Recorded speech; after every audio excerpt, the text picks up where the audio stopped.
Transport industry is A back bone of this country. ಒಂದೇ ಒಂದು ದಿನ ಏನಾದರೂ ಟ್ರಾನ್ಸ್ಪೋರ್ಟೇಷನ್ ಇಂಡಿಯಾದಲ್ಲಿ ನಿಲ್ಲಿಸ್ಬಿಡ್ತು ಅಂತಂದರೆ ನಮ್ಮ ಇಂಡಿಯನ್ ಎಕಾನಮಿನೇ ಅಳ್ಳಾಡೋಗುತ್ತೆ. ನೋಡಿ, ಇಡೀ ಸಮಸ್ತ ಸಮಾಜ ರಾತ್ರಿ ಆದರೆ ಮಲಗ್ತೀವಿ, ಹೆದ್ದಾರಿಗಳು ಎದ್ದೇಳುತ್ತೆ. ಒಂದು ರಾತ್ರಿಗೆ ಒಂದು ರಾಜ್ಯದಿಂದ ಇನ್ನೊಂದು ರಾಜ್ಯಕ್ಕೆ 1,65,000 ಟನ್ ಮೆಟೀರಿಯಲ್ ಟ್ರಾನ್ಸ್ಪೋರ್ಟೇಷನ್ ಆಗುತ್ತೆ. You can imagine what will happen. ನೈಟಲ್ಲಿ ಏನು ಆಗ್ತಿದೆ ಅನ್ನೋದನ್ನು ಇಮ್ಯಾಜಿನ್ ಮಾಡೋಕ್ಕೂ ಸಾಧ್ಯ ಇಲ್ಲ. ಡ್ರೈವಿಂಗ್ ಸ್ಕೂಲ್ಗಳಿದೆ, ಆದರೆ ಲಿಟ್ರಲಿ ಸ್ಕೂಲ್ ಅಂತ ಹೇಳೋದಕ್ಕೆ ಕೂಡ ಸರಿ ಇಲ್ಲ ಅಂತ ನನ್ನ ಅಭಿಪ್ರಾಯ. ಯಾಕೆಂದರೆ ಅವರುಗಳು they are only acting as agents between RTO office and public. 95% ಅಪಘಾತಗಳು ಮನುಷ್ಯನ ತಪ್ಪುಗಳಿಂದನೇ ಆಗ್ತಾಯಿದೆ. ಅಂದಮೇಲೆ ಮನುಷ್ಯ ಬದಲಾವಣೆ ಆಗಬೇಕಲ್ಲ.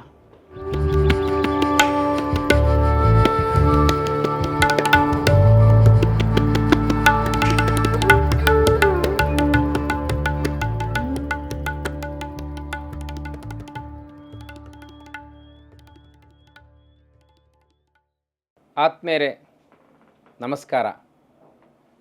ಇತ್ತೀಚೆಗೆ ಯುರೋಪ್ ಪ್ರವಾಸದಲ್ಲಿದ್ದಾಗ 21 ದಿನ ಸತತವಾಗಿ ಬಸ್ನಲ್ಲಿ ಓಡಾಡುವಾಗ ನಮಗೆ ಅಪರೂಪವೆನಿಸಿದ ದೃಶ್ಯಗಳು ಏನು ಅಂತಂದರೆ, ಎಲ್ಲಿಯೂ ಆಕ್ಸಿಡೆಂಟ್ ಆಗಿರಲಿಲ್ಲ ಅನ್ನೋದು ಒಂದು ಪಾಯಿಂಟ್. ಎರಡನೇದ್ದೇನು ಅಂದರೆ, ಇಡೀ ಜಗತ್ತಿನಾದ್ಯಂತ ಆ ಪ್ರದೇಶದಲ್ಲಿ ಎಲ್ಲಿಯೂ ಸ್ಪೀಡ್ ಬ್ರೇಕರ್ಸ್ ಇರಲಿಲ್ಲ. ನಾವು ರೋಡ್ ಹಂಪ್ಸ್ ಅಂತ ಕರಿತೇವೆ, ಸ್ಪೀಡ್ ಬ್ರೇಕರ್ಸ್ ಅಂತೇವೆ. ಆಮೇಲೆ ರಸ್ತೆ ಸುರಕ್ಷತೆ ವಿಷಯಕ್ಕೆ ಸಂಬಂಧಪಟ್ಟಂತೆ ಆಕ್ಸಿಡೆಂಟ್ ಝೋನ್ ಅಂತ ಹಾಕಿರ್ತೇವೆ. ಗೋ ಸ್ಲೋ ಅನ್ನುವಂಥ ನಮಗೊಂದು ಸಲಹೆ ಇರ್ತದೆ. ಇವೆಲ್ಲ ಇದ್ದಾಗೂ ಕೂಡ ನಮಗೆ ಇಷ್ಟೊಂದು ಅಪಘಾತಗಳಾಗ್ತವೆ. ಇತ್ತೀಚಿನ ಸರ್ವೆ ಪ್ರಕಾರ ಭಾಳಷ್ಟು ಜನ ರೋಡ್ ಆಕ್ಸಿಡೆಂಟ್ನಲ್ಲಿ ಹೆಡ್ ಇಂಜುರಿ ಮಾಡ್ಕೊಳ್ತಾರೆ, ಯೂತ್ಸ್ ಸಾಯ್ತಾರೆ. ಆಮೇಲೆ ಹೈವೇದಲ್ಲಿ ಹೊರಟಾಗ 10-15 ಅಪಘಾತದ ದೃಶ್ಯಗಳು ಕಾಣ್ತವೆ. ಮನುಷ್ಯನ ಜೀವಕ್ಕೆ ಬೆಲೆಯೇ ಇಲ್ವೇನೋ ಅಂತ ನಮಗನ್ನಿಸ್ತದೆ. ಮನುಷ್ಯ ಎಷ್ಟು ಮಹತ್ವ ಅಂತ ಗೊತ್ತಿದ್ರೂ ಕೂಡ ಅವನಿಗೆ ಬೀದಿ ಹೆಣ ಆಗಲಿಕ್ಕೆ, ರಸ್ತೆ ಹೆಣ ಆಗಲಿಕ್ಕೆ ಕಾರಣ ಏನು ಅನ್ನುವಂಥದ್ದು, ಯಾಕೆ ನಮ್ಮ ದೇಶದಲ್ಲೇ ಜಾಸ್ತಿ ಇದೆ, ಬೇರೆ ದೇಶಗಳಲ್ಲಿ ಯಾಕೆ ಇಲ್ಲ ಅನ್ನುವಂಥ ಪ್ರಶ್ನೆ ನಮ್ಗೆ ಯಾವಾಗಲೂ ಮೂಡ್ತದೆ. ಸೇಫ್ಟಿ ದೃಷ್ಟಿಯಿಂದ, ಸುರಕ್ಷತೆಯ ದೃಷ್ಟಿಯಲ್ಲಿ ನಾವು ಭಾಳ ಕೇರ್ಲೆಸ್ ಇದ್ದೀವಿ. ಹಾಗಾಗಿ ನಾವು ಪ್ರಾಣ ಕಳ್ಕೊಳ್ತೀವಿ. ಯಾವುದೇ ವಿಷಯದಲ್ಲಿ ಬೇರೆ ದೇಶಗಳು ಹೋಲಿಸಿದ್ರೆ ನಮ್ಮ ಸುರಕ್ಷತೆ ಪ್ರಮಾಣ ಕಡಿಮೆ ಇದೆ ಅಂತ ಅನಿಸುವಂಥ ಸಂದರ್ಭದಲ್ಲಿ ಬೇರೆ ಬೇರೆ ಕ್ಷೇತ್ರಗಳಲ್ಲಿ ಕೆಲಸ ಮಾಡಿದ ವೈವಿಧ್ಯಮಯ ವ್ಯಕ್ತಿತ್ವದ ಎಸ್ ವಿಶ್ವೇಶ್ವರಯ್ಯ ಅವರು ಭಾಳ ಹಿರಿಯರು. ಅನೇಕ ಉದ್ಯಮಗಳಲ್ಲಿ ವೈವಿಧ್ಯಮಯವಾಗಿ ಕೆಲಸನೂ ಮಾಡಿದ್ದಾರೆ. ಅದ್ರ ಜೊತೆಗೆ ಇತ್ತೀಚೆಗೆ ಅವರು ಸೇಫ್ಟಿ ಮೇಜರ್ಮೆಂಟ್ ಸಂಬಂಧಪಟ್ಟ ಹಾಗೆ ವಾಹನ ಚಾಲಕರಿಗೆ, ಯುವಕರಿಗೆ ನಿರಂತರ ತರಬೇತಿಯನ್ನು ಕೊಡುವ ಕೆಲಸದಲ್ಲಿದ್ದಾರೆ. ಅವರನ್ನು ನಾನು ಮಾತಿಗೆ ಸ್ವಾಗತಿಸ್ತೇನೆ. ನಮಸ್ಕಾರ ಸರ್. ಶರಣಾರ್ಥಿ. ನಮಸ್ಕಾರ ಸರ್. ನಾನು ಒಂದು ಪೂರ್ವಭಾವಿಯಾಗಿ ಪೀಠಿಕೆಯನ್ನು ಹೇಳಿದೆ, ನನ್ನ ಅನುಭವವನ್ನು. ಇದು ಎಲ್ಲ ಕಡೆ ನನಗಾಯಿತು. ಬರೀ ಇಂಗ್ಲೆಂಡ್ಗೆ ಹೋದಾಗ, ಯುರೋಪ್ಗೆ ಹೋದಾಗಲ್ಲ, ಜಪಾನಲ್ಲಿ ಹೋಗಿದ್ದೆ, ಬಾಲಿಯಲ್ಲಿ ಹೋಗಿದ್ದೆ. ಈ ಆಕ್ಸಿಡೆಂಟ್ ರೇಟ್ಗಳು ಬಹಳ ಕಡಿಮೆ ಇತ್ತು. ಇದಕ್ಕೆ ನಮ್ಮ ದೇಶದಲ್ಲಿ ಈ ಇಷ್ಟೊಂದು ಅಸುರಕ್ಷತೆ ಇರಲಿಕ್ಕೆ ಏನು ಕಾರಣ ಇರ್ಬೋದು ಅಂದಾಗ ನೀವು ನಿಮ್ಮ ಕುತೂಹಲವನ್ನು ಹೇಳ್ಕೊಂಡ್ರಿ. ನಾನು ಹೀಗೆ ರೋಡ್ ಸೇಫ್ಟಿ ಬಗ್ಗೆ ತರಬೇತಿಯನ್ನು ಕೊಡುವಂಥ ಕ್ಷೇತ್ರದಲ್ಲಿ ಇದ್ದೇನೆ ಅಂತ. ಇದು ಇವತ್ತಿನ ನಿಮ್ಮ ಆಸಕ್ತಿ ಮತ್ತು ಜನಪರವಾಗಿರುವಂಥ ಆಲೋಚನೆ ಸರ್. ಇದಕ್ಕಿಂತಲೂ ಮುಂಚೆ ನೀವು ನಿಮ್ಮ ಹಿನ್ನೆಲೆ ಮತ್ತು ಉದ್ಯೋಗ ಯಾಕೆ ನಿಮಗೆ ಅದರಲ್ಲಿ ಆಸಕ್ತಿ ಬೆಳೀತು ಅಂತ ಒಂಚೂರು ನಮ್ಮ ಪ್ರೇಕ್ಷಕರಿಗೆ ಹೇಳಿದರೆ ಚೆನ್ನಾಗಿರ್ತದೆ ಸರ್. ನಾನು ಎಲ್ಲರ ಹಾಗೆ ಒಂದು ಗ್ರಾಮೀಣ ಪ್ರದೇಶದಿಂದ ನಗರಕ್ಕೆ ಬಂದೆ. ಆ ಕಾಲದಲ್ಲಿ ಆಫ್ಟರ್ ಮೈ ಗ್ರ್ಯಾಜುಯೇಷನ್ ನನಗೆ ಫಸ್ಟು ಕೆಲಸ ಅನಿವಾರ್ಯ ಆಗಿತ್ತು. ಹಾಗಾಗಿ ತಾಜ್ ವೆಸ್ಟ್ ಎಂಡಲ್ಲಿ ನನಗೆ ಮೊದಲನೇ ಕೆಲಸ ಆಯಿತು. ತಾಜ್ ಗ್ರೂಪ್ ಆಫ್ ಹೋಟೆಲ್ಸ್ ಅಲ್ಲಿ ಕೆಲಸ ಮಾಡ್ತಾ on deputation I worked across India. I was a general manager of various hotel ಇಂಡಸ್ಟ್ರಿನಲ್ಲಿ ಒಂದು 20 ವರ್ಷಗಳ ಕಾಲ ಕೆಲಸ ಮಾಡಿದೆ. ಬಟ್ ಹೋಟೆಲ್ ಇಂಡಸ್ಟ್ರಿ ನಾನು ಅಷ್ಟೊಂದು ಇಷ್ಟಪಡುವಂಥ ಒಂದು ವೃತ್ತಿ ಆಗಿರಲಿಲ್ಲ. ಅದು ನನಗೆ ಆ ಕಾಲಕ್ಕೆ ಅನಿವಾರ್ಯ ಆಗಿತ್ತು. ಹಾಗಾಗಿ ಎಲ್ಲೋ ಒಂದು ಕಡೆ ನನಗೆ ಟ್ರಾನ್ಸ್ಪೋರ್ಟ್ ಫೀಲ್ಡಲ್ಲಿ ಒಲವಿತ್ತು. ಹಾಗಾಗಿ ಇಯರ್ 2000 ನಾನು ಹೋಟೆಲ್ ಇಂಡಸ್ಟ್ರಿಯಿಂದ ಟ್ರಾನ್ಸ್ಪೋರ್ಟ್ ಫೀಲ್ಡ್ಗೆ ಟ್ರಾನ್ಸ್ಫರ್ ಆದೆ. ಸರ್, ಅದಿರಲಿ, ಭಾಳ ಕಂಫರ್ಟೇಬಲ್ ಜೀವನ ಅಲ್ಲ ಅದು? 5 ಸ್ಟಾರ್ ಕಲ್ಚರ್ ಇಲ್ಲ. ಹೊರಗಡೆ ನೋಡೋರಿಗೆ ಹಾಗೆ ಅನಿಸುತ್ತೆ. ನಾವು ಫುಲ್ ಸೂಟಲ್ಲಿ ಇರ್ತೇವೆ, ಟ್ರಿಮ್ ಆಗಿರ್ತೇವೆ ನೋಡೋರಿಗೆ, ಬಟ್ ಒಳಗಡೆ ಲಿಟ್ರಲಿ ಬೆವರ್ತಾ ಇರ್ತೀವಿ. ಆ ರೀತಿ ಕೆಲಸ ಅದು ಹೋಟೆಲ್ ಇಂಡಸ್ಟ್ರಿ ಇದ್ರೆ. Not that hospitality. ನೋಡಿ, ಒಂದು ಮಾತು ಹೇಳಲಿಕ್ಕೆ ಇಷ್ಟಪಡ್ತೀನಿ ಇಲ್ಲಿ. ಸರ್ವಿಸ್ ಇಂಡಸ್ಟ್ರಿನಲ್ಲಿ there is a saying, service industry ಅಂದಾಗ your job begins at 8 in the morning, 8 or 9 ಏನು ಫಿಕ್ಸ್ ಮಾಡಿರ್ತಾರೆ. ನಿಮ್ಮ ಕೆಲಸ ಆ ಸಮಯಕ್ಕೆ ಸರಿಯಾಗಿ ಪ್ರಾರಂಭ ಆಗುತ್ತೆ, ನೆವರ್ ಎಂಡ್ಸ್. ಎಷ್ಟೊತ್ತಿಗೆ ಕೊನೆ ಆಗುತ್ತೆ ಅಂತ ಗೊತ್ತಿಲ್ಲ. At the same time you do service, you render your service, but you are not selling yourself. ನಮಗೆ ಯಾರಾದರೂ ಹೀಯಾಳಿಸಿದ್ರೆ, ಅವಮಾನ ಮಾಡಿದ್ರೆ ಅದನ್ನು ನಾವು ಪ್ರೊಟೆಸ್ಟ್ ಮಾಡ್ಬೋದು. ನಮಗೊಂದು ಆತ್ಮಾಭಿಮಾನ, ಗೌರವ ಇದೆ ಅಂಥೇಳಿ ನಾವು ತೋರಿಸ್ಕೋಬೇಕಾಗತ್ತೆ. ಇವೆರಡು ವಿಚಾರಗಳನ್ನು ತಿಳ್ಕೊಂಡ ವ್ಯಕ್ತಿ ಜಗತ್ತಿನ ಯಾವುದೇ ಸರ್ವಿಸ್ ಇಂಡಸ್ಟ್ರಿನಲ್ಲಿ ಕೆಲಸ ಮಾಡ್ಬೋದು ಸರ್. ಅಲ್ಲ, ಅದು ಅವಮಾನ ಅಂತ ಯಾಕೆ ತಿಳ್ಕೊಬೇಕು ಸರ್? ಆ ರೀತಿ ಅವರು ದುಡ್ಡು ಕೊಟ್ಟಿರ್ತಾರೆ, ಹಾಸ್ಪಿಟಾಲಿಟಿ ಮತ್ತು ಸರ್ವಿಸ್ ಇಂಡಸ್ಟ್ರಿಲಿದ್ದಾಗ ರಿಯಾಕ್ಟ್ ಮಾಡ್ತಾರೆ. ನಾವು ಅದನ್ನು ಯಾಕೆ ಹಂಗೆ ತೊಗೋಬೇಕು? ಇನ್ಸಲ್ಟ್ ಅಂತನಾದರೂ ಯಾಕೆ ತೊಗೋಬೇಕು? ಇಲ್ಲ, ಹಾಗಲ್ಲ ನೋಡಿ. ಈಗ ಹೋಟೆಲ್ ಇಂಡಸ್ಟ್ರಿಯಲ್ಲಿ ಆದರೆ ವೆಯ್ಟ್ರಾಗಿ ಕೆಲಸ ಮಾಡ್ತಾರೆ ಅಂತ ಇಟ್ಕೊಳ್ಳಿ. ನಮ್ಮ ಸಂಸ್ಕೃತಿನಲ್ಲಿ, ನಮ್ಮ ಸಮಾಜದಲ್ಲಿ ವೆಯ್ಟರ್ ಅಂದರೆ ಹೇಗಿದೆ? ಅವನೊಬ್ಬ ಸರ್ವೆಂಟು. ಅವನನ್ನು ಏಕವಚನದಲ್ಲಾದರೂ ಮಾತಾಡ್ಬೋದು, ಅವನಿಗೆ ಗೌರವ ಕೊಡುವಂಥ ಪದ್ಧತಿ ಇಲ್ಲ. ಹಾಗಾಗಿ ಯಾರಾದರೂ ಹಾಗೆ ಹೀಯಾಳಿಸಿದ್ರೆ, ಎಷ್ಟೇ ದೊಡ್ಡ ವ್ಯಕ್ತಿ ಆಗಿದ್ರು ಕೂಡ ನಿನ್ನನ್ನು ನೀನು ಮಾರ್ಕೊಳ್ಳೋ ಅವಶ್ಯಕತೆ ಇಲ್ಲ, ಯು ಶುಡ್ ಪ್ರೊಟೆಸ್ಟ್ ಅಂತ ಒಂದು ಸೇಯಿಂಗ್ ಇದೆ ಸರ್. ಅದು ಬೇರೆ ದೇಶಗಳ ಹಂಗಿಲ್ಲ, ಅಲ್ಲಿ ಡಿಗ್ನಿಟಿ ಇದೆ ಸರ್. ಏನು ಕೆಲಸ ಮಾಡಿದ್ರು ಡಿಗ್ನಿಟಿ ಇದೆ ಹೊರ ದೇಶಗಳಲ್ಲಿ. ಆ್ಯಂಡ್ ತಾವು ಹೇಳ್ತಾ ಇದ್ರಿ ವೆಸ್ಟರ್ನ್ ಕಂಟ್ರೀಸಲ್ಲಿ ರೋಡ್ ಹಂಪ್ ಇರಲಿಲ್ಲ, ಹಳ್ಳ ಇರಲಿಲ್ಲ ಅಂಥೇಳಿ. ಮತ್ತು ನಮ್ಮಲ್ಲಿ ಯಾಕೆ ಇಷ್ಟೊಂದು ಅಪಘಾತಗಳಾಗ್ತಿದೆ ಅಂಥೇಳಿ. ಅದಕ್ಕೆ ನಾನೊಂದು ವಿಚಾರ ಹೇಳಲಿಕ್ಕೆ ಇಷ್ಟಪಡ್ತೇನೆ. ನಾನು ಕೂಡ ಈಗ ಅಮೇರಿಕದಿಂದ ಬಂದು 2 ತಿಂಗಳಾಯಿತು ಅಷ್ಟೇ. ಸ್ವಲ್ಪ ಕಾಲ ಅಲ್ಲಿರ್ತೀನಿ, ಸ್ವಲ್ಪ ಕಾಲ ಬೆಂಗಳೂರಿನಲ್ಲಿ ಇರ್ತೇನೆ. ನನ್ನ ಕುಟುಂಬ ಎಲ್ಲ ಅಮೇರಿಕದಲ್ಲಿರೋದ್ರಿಂದ ನೋಡಿ, ನಾವು ಪಾಶ್ಚಿಮಾತ್ಯ ದೇಶಗಳಲ್ಲಿ ರಸ್ತೆ ಸುರಕ್ಷತೆಯ ನಿಯಮಗಳನ್ನು ಪಾಲಿಸಬೇಕು. 100% ಪ್ರತಿಯೊಬ್ಬರು ಪಾಲಿಸ್ತಾರೆ. There is a discipline on the road. ಅದನ್ನು ಪಾಲಿಸದೆ ಹೋದರೆ ಅಲ್ಲಿ ಅಪಘಾತ ಆಗುವಂಥ ಸಾಧ್ಯತೆಗಳಿರುತ್ತೆ. ನಾವು ಸಾಯ್ತೀವಿ, ಬೇರೆಯವ್ರನ್ನೂ ಸಾಯ ಹೊಡಿತೀವಿ. ಹೌದು. ಬಟ್ ವೇರಸ್ ನಮ್ಮ ದೇಶದಲ್ಲಿ, ಇಂಡಿಯಾ ಅಂತ ದೇಶದಲ್ಲಿ, ನೀವು ಸುರಕ್ಷತಾ ನಿಯಮಗಳನ್ನು ಪಾಲಿಸುವುದರ ಜೊತೆಗೆ ಎಚ್ಚರಿಕೆ ಪಾಲಿಸಿದಾಗ, ನಿಯಮಗಳನ್ನು ಪಾಲಿಸಿದಾಗ ಅಪಘಾತಗಳಾಗ್ತದೆ. ಅದು ದುರಂತ. ನಾವು ಪಾಲಿಸ್ತೀವಿ, ಕೌಂಟರ್ ಪಾರ್ಟ್ ಪಾಲಿಸಲ್ಲ, ಬೇರೆಯವರು ಪಾಲಿಸದೇ ಇರ್ಬೋದಲ್ವಾ? ಹಾಗಾಗಿ ಇಲ್ಲಿ ಎಚ್ಚರಿಕೆಯ ಚಾಲನೆ ಅನ್ನೋದು ಬಹಳ ಮುಖ್ಯ. ರಸ್ತೆಯಲ್ಲಿ ವಾಕಿಂಗ್ ಹೋಗೋರು ಆಕ್ಸಿಡೆಂಟ್ ಆಗಿ ಸತ್ತು ಉದಾಹರಣೆಗಳು ನಮ್ಮಲ್ಲಿ ಇದಾವೆ. ಅಲ್ಲ ಸರ್, ಪಾದಚಾರಿಗಳು ಸತ್ತು ಉದಾಹರಣೆಗಳು ಇದಾವೆ. ಅಲ್ಲ, ನೀವಾಗ ಹೇಳಿದಾಗ ನಾನು ಈಗ ಹೇಳಬೇಕಾಗತ್ತೆ, ರಸ್ತೆಗಳು ಇರೋದು ವಾಹನಗಳಿಗಾಗಿ. ಆದರೆ ದುರಂತ ಅಂದರೆ ನಮ್ಮ ದೇಶದಲ್ಲಿ ವಾಹನ ಹೊರತುಪಡಿಸಿ ಬೇರೆ ಎಲ್ಲವೂ ರಸ್ತೆಗಳಲ್ಲಿ ಇರುತ್ತೆ. ನಮ್ಮ ರಸ್ತೆಯಲ್ಲಿ ಏನಿರಲ್ಲ ಹೇಳಿ ನೋಡೋಣ? ದನ ಇರ್ತವೆ, ಕರು, ಪ್ರಾಣಿ, ತಳ್ಳೋ ಗಾಡಿಗಳು, ತರಕಾರಿ ಮಾರೋರು, ಆಮೇಲೆ ಈ ಎಲೆಕ್ಷನ್ ಬಂತು ಅಂದರೆ ರಾಜಕಾರಣಿಗಳು ಕೂಡ ರಸ್ತೆಗೆ ಬರ್ತಾರೆ. ನಾವು ಯಾವುದಾದ್ರೂ ರಾಜ್ಯೋತ್ಸವಗಳು ಮಾಡಬೇಕು ಅಂತಂದರೆ ರಸ್ತೆಗಳನ್ನು ಮಾಡ್ತೇವೆ. ಗಣಪತಿ ಉತ್ಸವ ಬಂತು ಅಂದರೆ ರಸ್ತೆಗಳಲ್ಲೇ ಮಾಡ್ತೇವೆ. ಯಾರೋ ಒಬ್ಬ ಸೆಲೆಬ್ರಿಟಿ ಇದ್ದಾನೆ ಆ ಪರ್ಟಿಕ್ಯುಲರ್ ರೋಡಲ್ಲಿ ಅಂತಂದರೆ ಅವ್ನ ಬರ್ತ್ಡೇ ಬಂತು ಅಂದರೆ ರೋಡ್ ಬ್ಲಾಕ್ ಮಾಡ್ತೀವಿ, ಕಟೌಟ್ಗಳನ್ನ ಹಾಕ್ತೀವಿ. ಹೀಗೆ ಒಂದು ದೊಡ್ಡ ಲಿಸ್ಟನ್ನೇ ಹೇಳ್ತಾ ಹೋಗ್ಬೋದು. Roads are abused like anything. It is not meant for vehicles anymore. That is the biggest problem here ನಮ್ಮ ನಗರಗಳಲ್ಲಿ. ಬೆಂಗಳೂರು ನಡೀತಿದೆ ಸರ್. ಯಾಕೇನು ಹೇಳ್ತಾರೆ ಜನ ಕೇಳಿದಾಗ, ಇಲ್ಲಿ ಜನಸಂಖ್ಯೆ ಜಾಸ್ತಿ ಇದೆ ಅಂತ. ಜನಸಂಖ್ಯೆ ಜಾಸ್ತಿ ಇದೆ, ಚೈನಾನೂ ಇದೆ ಅಲ್ಲ, ಇದಕ್ಕೂ ಸಂಬಂಧ ಇಲ್ಲ. ಪಾಪ್ಯುಲೇಷನ್ಗೂ ಮತ್ತು ರಸ್ತೆಗಂತ ಸಾಕಷ್ಟು ನಿಯಮಗಳು ಇದ್ದಾವೆ. ಹೌದು. ಆ ನಿಯಮಗಳನ್ನು ಯಾಕೆ ಪಾಲಿಸಲ್ಲ, ಏನಿದಾವೆ ಅನ್ನೋದು ನಮ್ಮ ತಲೆಯಲ್ಲೇ ಹೋಗಲ್ಲ. ಯಾಕೆ ಯಾರು ಪಾಲಿಸಲ್ಲ? ಒಂದು ಏನಾಗ್ಬಿಟ್ಟಿದೆ ಅಂದರೆ ನಿಯಮಗಳನ್ನು ಉಲ್ಲಂಘನೆ ಮಾಡೋದೇ ಒಂದು ದೊಡ್ಡ ಸ್ಥಿತಿಗೆ ಉತ್ತರ ಆಗ್ಬಿಟ್ಟಿದೆ. ಈಗ ಉದಾಹರಣೆಗೆ ಸರ್, ಅಲ್ಲಿ ಬೇರೆ ದೇಶಗಳಲ್ಲಿ ಲೈಸೆನ್ಸ್ ಸಿಕ್ಕರೆ ಅದೊಂದು ಅವರಿಗೆ ಸೆಲೆಬ್ರೇಷನ್. ನಂಗೆ ಡ್ರೈವಿಂಗ್ ಲೈಸೆನ್ಸ್ ಸಿಕ್ತು ಅಂತ. ಇಲ್ಲಿ ಭಾಳ ಸುಲಭವಾಗಿ ನೀವು ಆಧಾರ್ ಕಾರ್ಡ್ ಮಾಡಿದಷ್ಟು ಸುಲಭವಾಗಿ ಡ್ರೈವಿಂಗ್ ಲೈಸೆನ್ಸ್ ತೊಗೊಂಡ್ಬಿಡ್ಬೋದು. ನಿಮಗೆ ಡ್ರೈವಿಂಗ್ ಬರುತ್ತೋ ಇಲ್ಲೋ, ರಸ್ತೆ ನಿಯಮಗಳು ಗೊತ್ತಿದ್ದಾವಲ್ಲೋ, ಆನ್ ರೋಡ್ ನೀವು ವೆಹಿಕಲ್ ಪ್ರಾಕ್ಟೀಸ್ ಮಾಡಿದ್ರಿ, ಅದೆಲ್ಲ ಏನೂ ಇಲ್ಲ. ಯಾವನೋ ಲೈಸೆನ್ಸ್ ಸಿಕ್ಕೋನು ರಸ್ತೆಗೆ ಬರ್ತಾನೆ, ಅಥವಾ ವಾಹನ ಓಡಿಸೋನು ರಸ್ತೆಗೆ ಬರ್ತಾನೆ, ಲೈಸೆನ್ಸ್ ಇರಲ್ಲ. ಲೈಸೆನ್ಸ್ ಸಿಕ್ಕೋನು ವಾಹನ ಓಡಿಸ್ತಾನೆ, ಗಾಡಿ ಓಡಿಸೋಕ್ಕೆ ಬರಲ್ಲ. This the problem. ಅನೇಕರು ಲೈಸೆನ್ಸ್ ಇಲ್ಲದೆ ವಾಹನ ಚಾಲನೆ ಮಾಡೋರು ಇದ್ದಾರೆ. ಅದು ಇದೆ ಸರ್, ಅವ್ನಿಗೆ ಪರ್ಫೆಕ್ಟ್ ಇರ್ತಾರೆ, ಮಕ್ಕಳು ಮಾಡ್ತಾರೆ, ಅದು ಓಕೆ. ಬಟ್ ಏನು, ಯಾವ ದೃಷ್ಟಿಯಿಂದ ನೀವು ಬೇರೆ ದೇಶಗಳಿಗೆ ಹೋಲಿಸಿ ನೋಡಿದಾಗ ಈ ಸಿಸ್ಟಮ್ ಏನಾಗಿದೆ, ಏನಾಗಬೇಕಂತ ನಿಮ್ಗೆ ಅನ್ನಿಸ್ತದೆ ಸರ್? ನೀವೀಗ you have taken it as your training part. So ಇಲ್ಲಿ ಏನು ಹೇಳಲಿಕ್ಕೆ ಬಯಸ್ತೀರಿ? ಕಾನೂನು ನಮ್ಮಲ್ಲಿ ತುಂಬ ಚೆನ್ನಾಗಿದೆ, ಸ್ಟ್ರಿಕ್ಟು ಇದೆ. ಎಸ್, ನಾವು ಪಾಲಿಸ್ತಾ ಇಲ್ಲ ಅಷ್ಟೇ. ನೋಡಿ, ಒಂದು ಸ್ಟ್ಯಾಟಿಸ್ಟಿಕ್ಸ್ ಹೇಳುತ್ತೆ, ಭಾರತ ಅಂತ ದೇಶದಲ್ಲಿ ಒಂದು ದಿನಕ್ಕೆ 450 ಜನ ರಸ್ತೆ ಅಪಘಾತಗಳಲ್ಲಿ ಮರಣ ಹೊಂದ್ತಾ ಇದ್ದಾರೆ. ಅಂದರೆ ಒಂದು ವರ್ಷಕ್ಕೆ 2-2.5 ಲಕ್ಷ ಜನ ಜೀವ ಕಳ್ಕೊತಾ ಇದ್ದಾರೆ. ಅವ್ರ ಜೀವಕ್ಕೇನು ಬೆಲೆನೇ ಇಲ್ಲ. ಅವರು ದೇ ಆರ್ ಲಿಟ್ರಲಿ ಮಾರಣ ಹೋಮ ರಸ್ತೆಯಲ್ಲಿ ಡೆತ್ ಆಗ್ತಾ ಇದೆ. ಹಾಗೆ ನೋಡಿದ್ರೆ 10 ಲಕ್ಷಕ್ಕೂ ಹೆಚ್ಚು ಜನ ರಸ್ತೆ ಅಪಘಾತಗಳಲ್ಲಿ ನಿಷ್ಪ್ರಯೋಜಕರಾಗ್ತಿದ್ದಾರೆ. ಅಂದರೆ ಜೀವಂತ ಇದ್ದಾರೆ ಆ್ಯಂಡ್ ಲೈಫ್ ಈಸ್ ಗಾನ್. ಅದು ವರ್ಷದಿಂದ ವರ್ಷಕ್ಕೆ ಹೆಚ್ಚಾಗ್ತಾನೆ ಹೋಗ್ತಾರೆ. ಸ್ಪೈನಲ್ ಕಾರ್ಡ್ ಡ್ಯಾಮೇಜ್ ಆಗುತ್ತೆ, ಬ್ರೈನ್ ಇಂಜುರಿ ಆಗುತ್ತೆ, ಹೆಡ್ ಇಂಜುರಿ ಆಗುತ್ತೆ. ಸೊ ಲಿಟ್ರಲಿ ಅವರು ಏನು ರೇಷಿಯೋ ಏನಿದೆ ಸರ್? 11 ಲಕ್ಷ ಇದೆ ಲೇಟೆಸ್ಟ್ ಸ್ಟ್ಯಾಟಿಸ್ಟಿಕ್ ಪ್ರಕಾರ ಒಂದು ವರ್ಷಕ್ಕೆ. ಇದು ಒಂದು ರಾಷ್ಟ್ರೀಯ ಸಮಸ್ಯೆ ಅಂತ ಹೇಳಿದ್ರೆ ತಪ್ಪಾಗಲ್ಲ. ರಾಷ್ಟ್ರೀಯ ಸಮಸ್ಯೆ ಅಲ್ಲ sir, we are losing valuable personalities. ಹೌದು.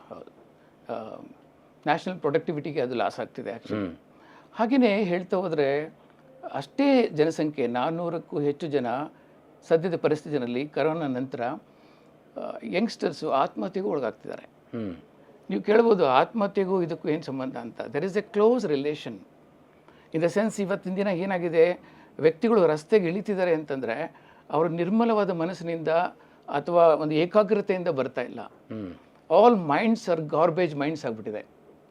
ನೀವು ಒಂದು ಕಾರಲ್ಲಿ ಹೋಗ್ತಾರಿ, ಬೆಂಗಳೂರಂಥ ನಗರದಲ್ಲಿ ನಾನು ನೋಡಿರೋದು ಹೇಳ್ತೀನಿ. ನಮ್ಮ ರಾಜರಾಜೇಶ್ವರಿ ನಗರದಲ್ಲೇ ನಾನು ಕಾರ್ ಡ್ರೈವ್ ಮಾಡ್ಕೊಂಡು ಬರ್ತಾ ಇದ್ದೆ. ಪಕ್ಕದಲ್ಲಿ ಜೋರು ಗಲಾಟೆ ಆಗ್ತಾಯಿತ್ತು. ಯಾರೋ ಒಬ್ಬ ಕಿರ್ಚಾಡ್ತಿದ್ದ, ಅಶ್ಲೀಲ ಪದಗಳಿಂದ ಯಾರನ್ನೋ ಬೈತಾ ಇದ್ದ. ಏನೂ ಆಗ್ತಿದೆಯಲ್ಲ ಅಂತ ತಿರುಗಿ ನೋಡಿದ್ರೆ ಏನೂ ಇಲ್ಲ, 2 ವೀಲರ್ ಮೇಲೆ ಕೂತಿದ್ದಾನೆ ಒಬ್ಬ, ಒಂದು ಮೊಬೈಲಲ್ಲಿ ಯಾರನ್ನೋ ಬೈತಾ ಇದ್ದಾನೆ, ಮೊಬೈಲ್ನಲ್ಲಿ ಬೈತಾ ಇದ್ದಾನೆ ಯಾರಿಗೋ. ಇದು ಕಾಮನ್ ಸೀನ್ ಆಗಿಬಿಟ್ಟಿದೆ ಇಲ್ಲಿ. ಸೊ ಯಾರಿಗೂ ಏಕಾಗ್ರತೆ ಇಲ್ಲ. They are all roaming around with frustration, anger, anxiety, ಖಿನ್ನತೆ, ಏನೋ ಬಾಧೆ, ಏನೋ ನೋವುಗಳು, ಇದನ್ನೆಲ್ಲ ಇಟ್ಕೊಂಡು ರಸ್ತೆಗಳು ಬಂದಾಗ ಏಕಾಗ್ರತೆ ಭಂಗ ಆಗುತ್ತೆ. ಯಾವಾಗ ಏಕಾಗ್ರತೆ ಭಂಗ ಆಗುತ್ತೆ, ಅಪಘಾತಗಳು ನಡೆದು ಹೋಗುತ್ತೆ. ಇದು ಹಾಗಾಗಿ ನಾನು ಹೇಳ್ತಾ ಇದ್ದೀನಿ, ಮಾನಸಿಕ ಸ್ವಾಸ್ಥ್ಯವನ್ನು ಕಳ್ಕೊತಾ ಇದ್ದಾರೆ ಜನ. ಒಂದು ಮೈಂಡ್ಫುಲ್ನೆಸ್ ಅನ್ನೋದು ಬರ್ತಾ ಇಲ್ಲ, ವರ್ಕ್ ಲೈಫ್ ಬ್ಯಾಲೆನ್ಸ್ ಅನ್ನೋದು ಗೊತ್ತೇ ಇಲ್ಲ. ಆಲ್ ದೇರ್ ಕೆಲಸದಲ್ಲಿ ಆಗುವಂಥ ಪ್ರಾಬ್ಲಮ್ಸನ್ನು ತೊಗೊಂಡೋಗಿ ಮನೆಗೆ ಹಾಕ್ತಾರೆ, ಮನೆಯಲ್ಲಿರುವಂಥ ಸಮಸ್ಯೆಗಳ ಜೊತೆಯಲ್ಲಿ ಕೆಲಸ ಮಾಡೋದಕ್ಕೆ ಬರ್ತಾರೆ. ಈಗ ಅದಕ್ಕೊಂದು ಉದಾಹರಣೆ ಕೊಡ್ತೇನೆ ಸರ್. ನಾನು ಕಳೆದ 25 ವರ್ಷಗಳ ಕಾಲ ಬೆಂಗಳೂರಂಥ ನಗರದಲ್ಲಿ ಇನ್ಫಾರ್ಮೇಷನ್ ಟೆಕ್ನಾಲಜಿಗೆ, IT ಇಂಡಸ್ಟ್ರೀಸ್ಗೆ ಎಂಪ್ಲಾಯಿ ಟ್ರಾನ್ಸ್ಪೋರ್ಟೇಷನ್ನ ಹ್ಯಾಂಡಲ್ ಮಾಡ್ತಿದ್ದೆ. ಸಾವಿರಾರು ಜನ ಚಾಲಕರು, ವೃತ್ತಿಪರ ಚಾಲಕರು ನನ್ನ ಕೈ ಕೆಳಗೆ ಕೆಲಸ ಮಾಡ್ತಾಯಿದ್ರು. ನೀವು ಆ ಸ್ಟಾರ್ ಹೋಟೆಲ್ ಇಂಡಸ್ಟ್ರಿ ಆದಮೇಲೆ ಟ್ರಾನ್ಸ್ಪೋರ್ಟ್ ಇಂಡಸ್ಟ್ರಿ ಬಂದೆ. ಆ ನೇಚರ್ ಆಫ್ ಟ್ರಾನ್ಸ್ಪೋರ್ಟ್ ಇಂಡಸ್ಟ್ರಿ ಏನಿತ್ತು ಸರ್ ನಿಮ್ಮದು? ಅಂದರೆ ನೋಡಿ, ಇದೊಂದು ಹೊಸ ಸೆಗ್ಮೆಂಟ್ ಟ್ರಾನ್ಸ್ಪೋರ್ಟ್ ಇಂಡಸ್ಟ್ರಿ ಅಂದರೆ ಇಟ್ಸ್ ಎ ವೆರಿ ಬಿಗ್. ಹಾಗೆ ಹೇಳಬೇಕು ಅಂದರೆ transport industry is A back bone of this country. ಒಂದೇ ಒಂದು ದಿನ ಏನಾದರೂ ಟ್ರಾನ್ಸ್ಪೋರ್ಟೇಷನ್ ಇಂಡಿಯಾದಲ್ಲಿ ನಿಲ್ಲಿಸ್ಬಿಡ್ತು ಅಂತಂದರೆ ನಮ್ಮ ಇಂಡಿಯನ್ ಎಕಾನಮಿನೇ ಅಳ್ಳಾಡೋಗುತ್ತೆ. ಅದಕ್ಕೊಂದು ಸ್ಟ್ಯಾಟಿಸ್ಟಿಕ್ಸ್ ಕೊಡ್ತೇನೆ ನಿಮಗೆ. ನೋಡಿ, ಇಡೀ ಸಮಸ್ತ ಸಮಾಜ ರಾತ್ರಿ ಆದರೆ ಮಲಗ್ತೀವಿ, ಹೆದ್ದಾರಿಗಳು ಎದ್ದೇಳುತ್ತೆ, ಗಿಜಿ ಗಿಜಿ ಅಂತಿರುತ್ತೆ ಇಡೀ ಹೆದ್ದಾರಿಗಳು. ಒಂದು ರಾತ್ರಿಗೆ ಒಂದು ರಾಜ್ಯದಿಂದ ಇನ್ನೊಂದು ರಾಜ್ಯಕ್ಕೆ 1,65,000 ಟನ್ ಮೆಟೀರಿಯಲ್ ಟ್ರಾನ್ಸ್ಪೋರ್ಟೇಷನ್ ಆಗುತ್ತೆ. You can imagine what will happen. ನೈಟಲ್ಲಿ ಏನು ಆಗ್ತಿದೆ ಅನ್ನೋದನ್ನು ಇಮ್ಯಾಜಿನ್ ಮಾಡೋಕ್ಕೂ ಸಾಧ್ಯ ಇಲ್ಲ. ಬೆಳಗ್ಗೆ ಆದರೆ ಮನೆ ಮುಂದೆ ಪೇಪರ್ ಬರಬೇಕು, ಹಾಲು ಬರಬೇಕು, ಹೂ ಬರಬೇಕು, ಎಲ್ಲ ಅರ್ಲಿ ಮಾರ್ನಿಂಗ್ ಬರಬೇಕು ಅಂದರೆ ಎಲ್ಲವೂ ರಾತ್ರಿನಲ್ಲೇ ಟ್ರಾನ್ಸ್ಪೋರ್ಟೇಷನ್ ಆಗುವಂಥದ್ದು. ಹಾಗಾಗಿ ಇದೊಂದು ಮಹಾ ದೊಡ್ಡ ಒಂದು ಕಾರ್ಯಾಗಾರ ಟ್ರಾನ್ಸ್ಪೋರ್ಟೇಷನ್ ಅನ್ನೋದು. ಅದರಲ್ಲೂ ಇನ್ಫಾರ್ಮೇಷನ್ ಟೆಕ್ನಾಲಜಿ ಯಾವಾಗ ಇಂಡಿಯಾಗೆ ಬಂತು, ಇದು ಹೊಸ concept. Because we are catering to the entire globe. ಅವರಿಗೆ ಅಲ್ಲಿ ಹಗಲಾಗಿದ್ದಾಗ ನಮಗೆ ರಾತ್ರಿ. ನಾವು 24/7 ಕೆಲಸ ಮಾಡೋದಕ್ಕೆ ಶುರು ಮಾಡಿದ್ವಿ ಇಲ್ಲಿ. ಆಗಷ್ಟೇ ಬೆಳೆಯೋಕ್ಕೆ ಪ್ರಾರಂಭ ಆಗಿತ್ತು Bengaluru is known as second Silicon Valley of the world ಅಂತೇಳಿ. Information technology started in Silicon Valley, California ಹತ್ರ ಫಸ್ಟ್ ಟೈಮ್. ಅದಾದ ನಂತರ ಬೆಂಗಳೂರಲ್ಲೇ ಪ್ರಾರಂಭ ಆಗಿದ್ದು. ಆಗ ಬರಗಾಲ ಇತ್ತು, ನಮ್ಮ ಗ್ರಾಮೀಣ ಪ್ರದೇಶದಲ್ಲಿ ಯುವಕರಿಗೆ ನಿರುದ್ಯೋಗ ಸಮಸ್ಯೆ ಕಾಡ್ತಾ ಇತ್ತು. ಏನೋ ಒಂದು ವೆಹಿಕಲ್ ಹಾಕ್ಕೊಂಡು ಬೆಂಗಳೂರಂಥ ಇದಕ್ಕೆ ಹೋಗಿ ಒಂದು ಟ್ರಾವೆಲ್ ಕಂಪ್ನಿಗೆ ಅಟ್ಯಾಚ್ ಮಾಡಿಕೊಂಡು ಜೀವನ ಮಾಡ್ಬೋದು ಅಂಥೇಳಿ ಅನೇಕರು ಮೈಗ್ರೇಟ್ ಆದರು ಸಿಟಿಗೆ. ಪಾಪ ಅವ್ರಿಗೆ ಏನೂ ಗೊತ್ತಿಲ್ಲ, ಸಿಟಿ ಬಗ್ಗೆ ಗೊತ್ತಿಲ್ಲ, ಕಾರ್ಪೊರೇಟ್ಸ್ ಅಂದರೆ ಏನು ಗೊತ್ತಿಲ್ಲ, ಅಲ್ಲಿ ಹೇಗೆ ಬಿಹೇವ್ ಮಾಡಬೇಕು ಅಂದರೆ ಗೊತ್ತಿಲ್ಲ. ಅನೇಕ ಸಮಸ್ಯೆಗಳಿರ್ತಿತ್ತು. ಪ್ರತಿದಿನ ಒಂದೊಂದು ಅಪಘಾತ ಆಗಿರ್ತಾಯಿತ್ತು. ಬೆಳಗ್ಗೆ ನಾನು ಹೋಗಿ ಆಫೀಸಲ್ಲಿ ಕೂತ್ಕೊಂಡ್ರೆ ನಂಬರ್ ಆಫ್ ಕಂಪ್ಲೇಂಟ್ಸು. ಸರಲ್ಲಿ ಆಕ್ಸಿಡೆಂಟ್ ಆಯಿತು, ಟೋಟಲ್ ಲಾಸ್ ಆಗಿದೆ, ಡೆತ್ ಆಗಿದೆ. ಇದ್ರ ಜೊತೆಗೆ ಕಾರ್ಪೊರೇಟ್ ವಲಯಗಳಿಂದ ನನಗೆ ಕಂಪ್ಲೇಂಟ್ಸ್ ಬೇರೆ, ತುಂಬ ಕಂಪ್ಲೇಂಟ್ಸ್ ಬರೋದು. ಡ್ರೈವರ್ಗಳು ಸರಿ ಇಲ್ಲ, ಆಟಿಟ್ಯೂಡ್ ಸರಿ ಇಲ್ಲ, ಬಿಹೇವಿಯರ್ ಸರಿ ಇಲ್ಲ, ಅವರು ಸ್ಮೆಲ್ ಸರಿಯಾಗಿ ಸ್ನಾನ ಮಾಡಲ್ಲ, ಸರಿಯಾಗಿ ಡ್ರೆಸ್ ಮಾಡಲ್ಲ, ಗ್ರೂಮಿಂಗ್ ಇಲ್ಲ, ಮಾತು ಸರಿ ಇಲ್ಲ, ಒರಟು, ಹೀಗೆ ಅನೇಕ ವಿಚಾರಗಳ ಬಗ್ಗೆ ನನಗೆ ಕಂಪ್ಲೇಂಟ್ಸ್ ಬರ್ತಾಯಿತ್ತು. ಸೊ ಇದೆಲ್ಲ ಯೋಚನೆ ಮಾಡಿದಾಗ ನನಗೆ ಗೊತ್ತಾಗಿದ್ದೇನು ಅಂತಂದರೆ, who is educating them, we are only blaming. ಆಗ ನಾನು ಫಸ್ಟ್ ಟೈಮು ಒಂದು 76 ವಿಚಾರಗಳನ್ನು ಬರೆದೆ, ಚಾಲಕರು ಪಾಲಿಸಬೇಕಾದ ನಿಯಮಗಳು ಮತ್ತು ನಿರ್ಬಂಧಗಳು ಅಂತೇಳಿ, ಡೂಸ್ ಆ್ಯಂಡ್ ಡೋಂಟ್ಸ್. ಅದನ್ನು ಆಕ್ಸೆನ್ಶ್ಯೂರ್ ಸಂಸ್ಥೆಗೆ ಅವರು ಡಿಸ್ಪ್ಲೇ ಮಾಡಿದ್ರು. ಹೀಗೆ ಚಾಲಕರೆಲ್ಲ. ಅದು ನಿಮ್ಮ ಒರಿಜಿನಲ್ ಕಾನ್ಸೆಪ್ಟಾ ಸರ್? ಅದು ಹೌದು. ಅದಕ್ಕೆ ನಿಮಗಿರೋ ಹಿನ್ನೆಲೆ ಅನುಭವ ಏನು ಸರ್ ಅದನ್ನ ಬರೀಲಿಕ್ಕೆ? ಅನುಭವ ಅಷ್ಟೇ, ಟ್ರಾನ್ಸ್ಫರ್ ಬಂದಲ್ಲ, ಲೈಫ್ ಎಕ್ಸ್ಪೀರಿಯನ್ಸ್. ಅದಾದ ನಂತರ ಅವರು, ಸರ್ ನೀವು ಬರೆದ್ರೆ ಪ್ರಯೋಜನ ಇಲ್ಲ, ಚಾಲಕರಿಗೆ ನೀವೇ ಅದನ್ನು ಎಕ್ಸ್ಪ್ಲೈನ್ ಮಾಡಿ, ಅವ್ರು ಹೇಗಿರಬೇಕು ಅಂಥೇಳಿ ಎಕ್ಸ್ಪ್ಲೈನ್ ಮಾಡಿ ಅಂತ. ಆಗ ನಾನು ಚಾಲಕರಿಗೆ ತರಬೇತಿ ಕೊಡೋದಕ್ಕೆ ಪ್ರಾರಂಭ ಆಗಿದ್ದು ನಿರಂತರವಾಗಿ ಇದುವರೆಗೂ ನಿಂತಿಲ್ಲ ಸರ್. ಇದುವರೆಗೆ ಒಂದು 6 ಲಕ್ಷಕ್ಕೂ ಹೆಚ್ಚು ವೃತ್ತಿಪರ ಚಾಲಕರಿಗೆ ನಾನು ತರಬೇತಿ ಕೊಟ್ಟಿದ್ದೀನಿ ಬೆಂಗಳೂರಂಥ ನಗರದಲ್ಲಿ. ಹಬ್ಬ. ಸೊ ದುರಂತ ಅಂದರೆ ನಮಗೆ ಸ್ವಾತಂತ್ರ್ಯ ಬಂದು 76 ವರ್ಷಗಳೇ ಆಗಿದ್ದರೂ ಕೂಡ ನಮ್ಮಲ್ಲಿ ಈ ಒಂದು ಚಾಲಕ ವೃತ್ತಿಗೆ ಡಿಪ್ಲೊಮಾ ಕೋರ್ಸ್ ಅಂತ ಇಲ್ಲ. ಲೈಸೆನ್ಸ್ ಒಂದೇ ಸಾಕು ಅಂತಾರೆ. ನಾನೀಗ ಹೇಳುವಾಗ ನೀವು ಪ್ರಶ್ನೆ ಕೇಳ್ಬೋದು ನನಗೆ, ಎಷ್ಟೊಂದು ಡ್ರೈವಿಂಗ್ ಸ್ಕೂಲ್ ಇದೆಯಲ್ಲ ಬೆಂಗಳೂರಲ್ಲಿ ಅಂಥೇಳಿ ಅಥವಾ ಇಂಡಿಯಾದಲ್ಲಿ. ಬಟ್ ಡ್ರೈವಿಂಗ್ ಸ್ಕೂಲ್ಗಳಿದೆ, ಆದರೆ ಲಿಟ್ರಲಿ ಸ್ಕೂಲ್ ಅಂತ ಹೇಳೋದಕ್ಕೆ ಕೂಡ ಸರಿ ಇಲ್ಲ ಅಂತ ನನ್ನ ಅಭಿಪ್ರಾಯ. ಯಾಕೆಂದರೆ ಅವರುಗಳು they are only acting as agents between RTO office and public. ಅವ್ರು ಲೈಸೆನ್ಸ್ ಕೊಡಿಸ್ತಾರೆ ಸರ್ ಅಷ್ಟೇ. ಹಾಗಾಗಿ ಡ್ರೈವಿಂಗ್ ಕಲಿಸಲ್ಲ. ಡ್ರೈವಿಂಗ್ ಸ್ಕೂಲ್ ಅಂತ ಹೇಳೋದಕ್ಕೆ ಒಂದು ಅರ್ಥ ಇಲ್ಲ ಅಂತ ನನಗನ್ಸುತ್ತೆ. ಸೊ ಹಾಗಾಗಿ ಏನಾಗಿದೆ ನೋಡಿ, ಒಬ್ಬ ವೃತ್ತಿಪರ ಚಾಲಕ ಆಗಬೇಕು ಅಂತಂದರೆ ಅವನು ಲಿಟ್ರಲಿ ಒಂದು ದೇಶದ ಅಂಬ್ಯಾಸಡರ್ ಆಗಿರ್ತಾನೆ. ಅವನಿಗೆ ಅನೇಕ ವಿಚಾರಗಳು ಗೊತ್ತಿರಬೇಕು, 12 ವಿಚಾರಗಳಿಗೆ ಅವನಿಗೆ ಮಾಹಿತಿ ಇರಬೇಕು, ಕಮ್ಯುನಿಕೇಷನ್ ಸ್ಕಿಲ್ಸ್ ಇರಬೇಕು, ಟೂರಿಸಮ್ ಇನ್ಫಾರ್ಮೇಷನ್ ಗೊತ್ತಿರಬೇಕು, ಫಸ್ಟ್ ಏಡ್ ಬಗ್ಗೆ ಮತ್ತು ಎಮರ್ಜೆನ್ಸಿ ಮೆಡಿಸಿನ್ ಬಗ್ಗೆ ಮಾಹಿತಿ ಇರಬೇಕು, ಅವನಿಗೆ ಪಾಶ್ ಮತ್ತು ಪೋಸ್ಕೋ ಅಂತ ದೇಶದ ಕಾನೂನು ಏನು ಹೇಳುತ್ತೆ, ಲಾ ಆಫ್ ದಿ ಕಂಟ್ರಿ ಏನು ಹೇಳುತ್ತೆ ಅನ್ನೋ ಅರಿವು ಅವನಿಗಿರಬೇಕು, ಅವನು ಚಲಿಸ್ತಕ್ಕಂಥ ವಾಹನದ ಒಂದು ಬೇಸಿಕ್ ಟೆಕ್ನಿಕಲ್ ನಾಲೆಡ್ಜು ಅವನಿಗಿರಬೇಕು, ಆಮೇಲೆ ಆಟಿಟ್ಯೂಡ್ ಆ್ಯಂಡ್ ಬಿಹೇವಿಯರ್ ಬಗ್ಗೆ, ಲೈಫ್ ಸ್ಕಿಲ್ಸ್ ಬಗ್ಗೆ, ಯಾರ ಜೊತೆ ಹೇಗೆ ಬಿಹೇವ್ ಮಾಡಬೇಕು, ಹೇಗೆ ಮಾತಾಡಬೇಕು, ಈ ಥರದ ವಿಚಾರಗಳು ಅನೇಕವಿವೆ. 12 ಸಬ್ಜೆಕ್ಟು. ಈ ಕೊರತೆ ಇರೋದರಿಂದ ಪಾಪ ಗ್ರಾಮೀಣ ಪ್ರದೇಶದಿಂದ ಮುಗ್ಧ ಹುಡುಗರು ಸಿಟಿ ಅಂತ ವಾತಾವರಣಕ್ಕೆ ಬಂದಾಗ ಅವ್ರಿಗೆ ಯಾವುದೇ ಮಾಹಿತಿ ಇಲ್ಲದೆ ಅವ್ರನ್ನ ದೂಷಿಸೋದು ಅಥವಾ ಅವ್ರನ್ನ ಅವಮಾನ ಪಡಿಸ್ತಕ್ಕಂಥದ್ದು, ಅವರು ಸರಿ ಇಲ್ಲ ಅಂತ ಹೇಳೋದು ಎಷ್ಟು ಮಟ್ಟಿಗೆ ಸರಿ? ಸರ್ ಅವ್ರು ಹೊಟ್ಟೆಪಾಡಿಗೆ ಬಂದಿರ್ತಾರೆ, ಡ್ರೈವಿಂಗ್ ಲೈಸೆನ್ಸ್ ತೊಗೊಳ್ತಾರೆ, ಗಾಡಿ ಓಡಿಸೋದನ್ನು ಕಲಿತಾರೆ. ಅವ್ರಿಗೇನು ಅನ್ನಿಸ್ತದೆ, ನಾವು ಮಾಡೋದೇ ಮೊದಲೇ ಲೋಯೆಸ್ಟ್ ಕೇಡರ್ ಕೆಲಸ, ಕಟ್ಟ ಕಡೆ ಅವಮಾನದ ಕೆಲಸ, ಇದಕ್ಕೆ ಮತ್ತು ಸಾಫ್ಟ್ ಸ್ಕಿಲ್ ಯಾಕೆ ಬೇಕು ಅನ್ನೋಂಥ ಭಾವನೆ ಅವ್ರಿಗಿರುತ್ತೆ. ಅವ್ರ ಬಗ್ಗೆ ಅವ್ರಿಗೆ ಒಂದು ರೀತಿಯ ದ್ವೇಷ ಇರುತ್ತೆ ಸೈಕಾಲಜಿಕಲಿ. ಅಯ್ಯೋ ನಾನು ಆಫ್ಟರ್ ಆಲ್ ಡ್ರೈವರ್ ಅನ್ನೋ ಭಾವನೆ ಇರುತ್ತೆ. ಮತ್ತು ಈ ಥರದ ಎಕ್ಸಿಕ್ಯೂಟಿವ್ ಭಾವನೆಗಳನ್ನು ಅವ್ರಿಗೆ ಹೇಳಿದಾಗ ಅದನ್ನು ಕೊಡೋರಿಗಾಗಲಿ ತೊಗೊಳೋರಿಗಾಗಲಿ ರೀಚ್ ಆಗುವಂಥ ನಮ್ಮ ದೇಶದಲ್ಲಿ ಸಾಧ್ಯತೆ ಇದೆ ಅಂತ. ಸಾಧ್ಯತೆ ಖಂಡಿತ ಬದಲಾವಣೆ ಮಾಡೋದಕ್ಕೆ ಸಾಧ್ಯ. ಇನ್ಫ್ಯಾಕ್ಟ್ ಹೇಳಬೇಕು ಅಂತಂದರೆ ನನ್ನ ಎಕ್ಸ್ಪೀರಿಯೆನ್ಸು ಒಬ್ಬ ವೆಲ್ ಎಜುಕೇಟೆಡ್ ಅನ್ನೋ ವ್ಯಕ್ತಿಗಿಂತ ಈ ರೀತಿ ಒಂದು ಲೇ ಮ್ಯಾನ್ ಗ್ರಾಮೀಣ ಪ್ರದೇಶದಿಂದ ಬಂದ ಯುವಕರನ್ನು ತಯಾರು ಮಾಡೋದು ಬಹಳ ಸುಲಭ. ಅವರು ಅರ್ಥ ಮಾಡ್ಕೊಳ್ತಾರೆ ಹೇಗಿರಬೇಕು ಏನಂತೆ. ಬದಲಾವಣೆ ಆಗಿದ್ದಾರೆ ಸರ್. ಟ್ರೈನಿಂಗ್ ಕಾಂಪೋನೆಂಟ್ ಚಾಲಕರು ಯಾರು ದಡ್ರಲ್ಲ ಸರ್. ಗ್ರೇಟ್. ಹೇಳ್ತೀನಿ ಕೇಳಿ, ಬೆಂಗಳೂರಲ್ಲಿ 460ಕ್ಕೂ ಹೆಚ್ಚು ಟ್ರಾವೆಲ್ ಕಂಪನಿ ಇದೆ ಇವತ್ತು. ನಾನು ಬೆಂಗಳೂರು ಬಂದಾಗ ಬೆರಳೆಣಿಸೋಷ್ಟಿತ್ತು, ಕೇವಲ ಒಂದು 10 ಹೇಳ್ಬೋದಾಗಿತ್ತು ಇಂತಿಂಥ ಕಂಪನಿ ಇದೆ ಅಂತೇಳಿ. ಈಗ 460ಕ್ಕೂ ಹೆಚ್ಚು ಟ್ರಾವೆಲ್ ಕಂಪ್ನಿಗಳಿದೆ. ಬೆಂಗಳೂರಿನ ಜನಸಂಖ್ಯೆ ಆಲ್ಮೋಸ್ಟ್ 2 ಕೋಟಿಗೂ ಮೀರ್ತಾ ಇದೆ. ಇಷ್ಟು ಜನಸಂಖ್ಯೆ ಇರುವಂಥ ನಗರದಲ್ಲಿ 1,56,00,000 ವಾಹನಗಳಿದೆ. 5-6 RTO ರಿಜಿಸ್ಟ್ರ್ ಕಂಪನಿಗಳು ಏನಿದೆ ಸುತ್ತು, ಬೆಂಗಳೂರು ಸುತ್ತು, ಒಂದು ದಿನಕ್ಕೆ 2-2.5 ಒಂದು ವಾರಕ್ಕೆ 2,500 ವೆಹಿಕಲ್ಗಳು ಹೊಸ ರಿಜಿಸ್ಟರ್ ಆಗಿ ರಸ್ತೆಗೆ ಬರ್ತಾ ಇದೆ. ಹೀಗೆ ಜಾಗತಿಕ ಮಟ್ಟದಲ್ಲಿ ಅತಿ ವೇಗವಾಗಿ ಬೆಳೀತಿರ್ತಕ್ಕಂಥ ನಗರ ಬೆಂಗಳೂರು. ಒಂದು ಕಾಲ ಇತ್ತು ಸರ್, ಆವಾಗೆಲ್ಲರೂ ಇಡೀ ದೇಶ ಮುಂಬೈ ಬಾಂಬೆ ಅಂತಿದ್ರು. ಅಲ್ಲಿ ಹೋಗಿ ಏನೋ ಬದುಕು ಕಟ್ಕೋಬೋದು ನಮಗೆ, ಅದು ಕಮರ್ಷಿಯಲ್ ಸಿಟಿ, ಇಂಡಸ್ಟ್ರಿಯಲ್ ಸಿಟಿ, ಒಂದು ಉದ್ಯೋಗ ಲಭ್ಯ ಆಗುತ್ತೆ, ಅಲ್ಲಿ ಜೀವನ ಮಾಡ್ಬೋದು ಅಂತೇಳಿ. ಈಗ ಯಾರೂ ಬಾಂಬೆ ಬಗ್ಗೆ ಮಾತಾಡ್ತಿಲ್ಲ. ಎವ್ರಿಬಡಿ ಇಸ್ ಟಾಕಿಂಗ್ ಅಬೌಟ್ ಬ್ಯಾಂಗ್ಳೂರಿಗೆ ಹೋಗೋಣ. ಹಾಗಾಗಿ ಇಡೀ ದೇಶ, ಎಲ್ಲ ರಾಜ್ಯದ ಜನ ಪ್ರತಿದಿನ ನಮ್ಮ ನಗರಕ್ಕೆ ಮೈಗ್ರೇಟ್ ಆಗಿ ಬರ್ತಿದ್ದಾರೆ. ಬಂದವರು ಯಾರೂ ಈ ಜಾಗವನ್ನು ಬಿಡ್ತಾ ಇಲ್ಲ. ಸೊ ನಾನು ಹೇಳ್ತೀನಿ, ಈಗ ಬೆಂಗಳೂರು ಎಲ್ಲಿದೆ ಅಂತ ನಾನು ಯಾರಾದರೂ ಕೇಳಿದ್ರೆ ಅದು ಇಂಡಿಯಾದಲ್ಲಿದೆ ಅಂತ ಹೇಳೋದಕ್ಕಿಂತ ಇಡೀ ಇಂಡಿಯಾ ಬೆಂಗಳೂರಲ್ಲಿದೆ ಅಂತ ಹೇಳಿದ್ರೆ ತಪ್ಪಾಗಲಾರದು. ಯಾವ ರಾಜ್ಯದ ಜನ ನಮ್ಮೂರಲ್ಲಿ ಇವತ್ತಿಲ್ಲ ಸರ್. ನೋಡಿ, ಅಪಾರ್ಟ್ಮೆಂಟ್ ಕಚೇರಿ ಮೊದಲು ಬರೀ ತಮಿಳಿಯನ್ಸ್ ಬರ್ತಾಯಿದ್ರು, ಹೌದು, ಕೂಲಿ ಕೆಲಸಕ್ಕೆ. ಆಮೇಲೆ ಬೇರೆ ಬೇರೆ ವ್ಯವಹಾರಕ್ಕೆ ಆಂಧ್ರದ ಜನ ವಲಸೆ ಬಂದರು. ಈಗ ಬಿಹಾರಿಗಳು, ಆಮೇಲೆ ಒರಿಸ್ಸಾದಿಂದ, ನಾರ್ತ್ ಇಂಡಿಯಾದಿಂದ, ನಾರ್ತ್ ಈಸ್ಟ್ನವ್ರು ಬರೋಕ್ಕೆ ಶುರು ಮಾಡಿದರು. ಸೊ ಈಗ ರಿಕ್ವೈರ್ಮೆಂಟ್ ಇದೆ. ಆದರೆ ಇಲ್ಲಿ ನಮ್ಮ ರಾಜ್ಯದ ಜನ ಮಿಸ್ ಆಗ್ತಾ ಇದ್ದಾರೆ ಸರ್, ಬರ್ತಾ ಇಲ್ಲ ಅಂತ ಅಂದ್ಕೊಳ್ಳಿ.